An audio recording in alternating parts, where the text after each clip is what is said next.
buenas, familia, lo prometido es deuda. Vamos con los 5 canapés, vamos con el primero de 5.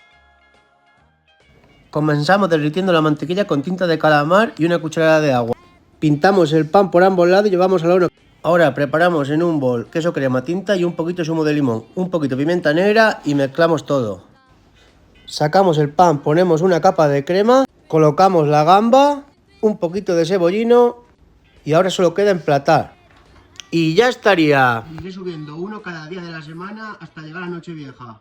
Aquí os dejo el primero de 5 canapés que os voy a hacer para antes de Nochevieja. Vamos a probar a ver qué tal. Le quitamos la colita y mira qué crujiente.